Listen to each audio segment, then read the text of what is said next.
This isn't going to be a typical Did You Know video. I'm not going to be discussing lore, character backgrounds, hidden scenes, glitches, or secrets within the content of the main Suikoden games, but rather, in this video, I'm going to be talking about fun facts about the series in general, things that people may not be aware of.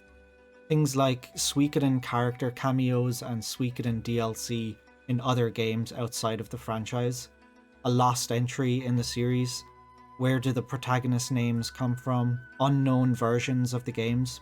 There's a lot to talk about and I don't really know where to start, so why don't we just start with the big one and talk about the lost entry in the series.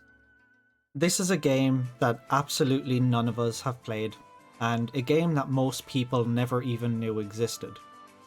Suikoden Tierkreis. No, not the DS game, but Suikoden Tierkreis Hoshikuzu no Shiro, which means Stardust Castle, or Castle of Stardust. It's a spin-off of a spin-off. It was released in Japan in 2008 for mobile phones through Konami's Konami Net DX service. Konami shut the service down in 2016, removing the ability to play the game. They also removed all information and mentions of the game from their website. Due to the obscure and very limited nature of the game's release, the game seemed to go largely unnoticed even by the Japanese fandom. No information about the game was ever included in any official reference material released by Konami. The game had no mentions in the Suikoden Kiwami Encyclopedia or any other books or novels. As it had such a limited release, I was unable to find any footage of the game. The artwork and the screenshots I'll be showing in this video are unfortunately the only screenshots of the game that seem to exist. Apologies for the low quality of the screenshots, by the way. The phones the game was made for had a 2-inch display and a 240 by 320 resolution, so the image quality of the game was already very pixelated even before enlarging the images. So with that all said, what was Stardust Castle? Stardust Castle was a visual novel that consisted of 12 separate chapters that released between October 2008 to March 2009. The game served as a prequel side story that led into the events of Suikoden Tierkreis on the Nintendo DS. What little we do know about the game and its plot is that it follows the story of Tosh, a young boy from a small port town of Denbane, along with his childhood friends Galagad and Blanche. Tosh and his friends would join the Star Corps in their struggle against the Order, which was their world's equivalent of the Order of the One True Way. The leader of the Star Corps is the Tenkai Star, or the Nameless Hero, who lost his newborn son in an accident in the corridor, the gate between worlds. That lost son is Sieg, the protagonist of Tierkreis. The battle we see in the opening cutscene of Tierkreis is actually the final battle from the events of Stardust Castle. The game also featured several cameos from characters from Tierkreis, with Eitri, Hotupa and Zanoa all making appearances. Sadly, that's all we know. That's all the information we have on this game. The basic outline of the plot about Tosh and his friends joining the Star Corps to fight the Order is sourced from the Stardust Castle page on the official Konami website, and it's also sourced from blurbs and press releases from Japanese gaming sites around the time of the game's release. Even though Konami pulled the game from sale and removed all information and mentions of it from their website, an archived version of the page from December 2012 is still viewable on archive.org. But all of the information we have beyond that basic outline, all of the information that's on the wiki and the Genzopedia, seems to be sourced from 2 separate social media posts. The only information on the Suikoden wiki is that the Nameless Hero is Sieg's dad, and their only source for this information is credited as coming from a post from 2011 on an Indonesian forum called Kaskus, which had a translated summary of the Nameless Hero. Though the information in this post on the forum is credited as being copied from a LiveJournal account from the user Chibi Mizoku, whose page has been empty with all posts on the account deleted since 2012. The Genzopedia, on the other hand, has some information on each of the characters that appear in the game, though the Genzopedia has no sources listed for that information. I did, however, track down a thread on Twitter from a Japanese user that goes by the handle NoNo Journey, who posted a detailed summary and background of each character in the game in 2019. This post appears to be where the Genzopedia sourced all of its information about the game from. Both posts do seem to corroborate each other with information they share surrounding the nameless hero, and neither of them conflict with the official plot outline we got from Konami back in the day. So we can safely go by the assumption that the information they provided is correct.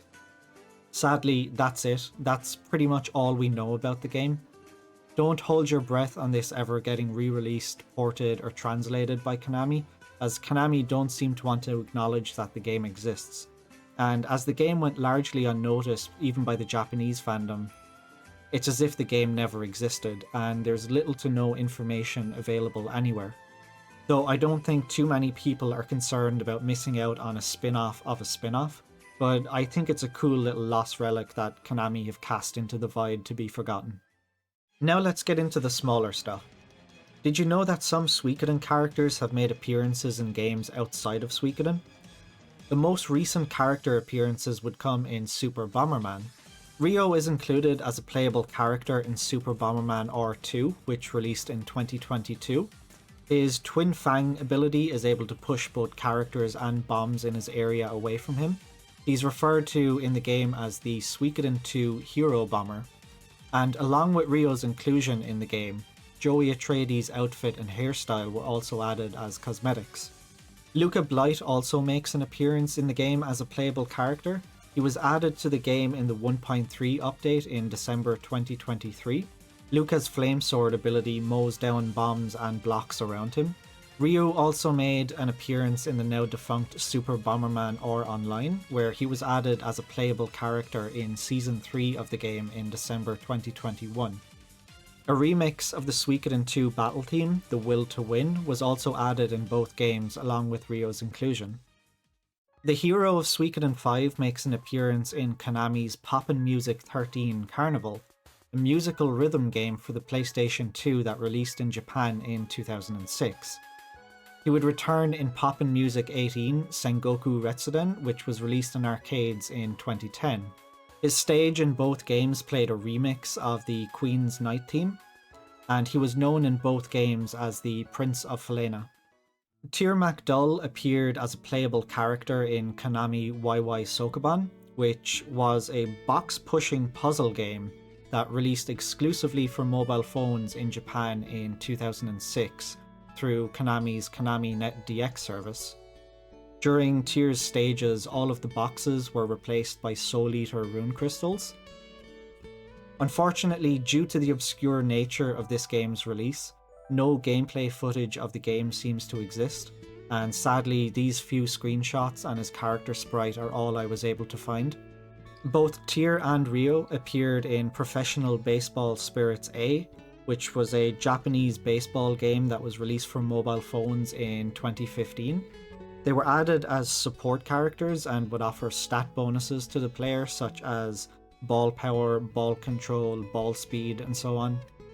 However, the earliest appearance of a Suikoden character in another game would come from Tyr's appearance in Mitsumete Night R, which was an RPG dating sim that was released by Konami in 1998 for the PlayStation 1.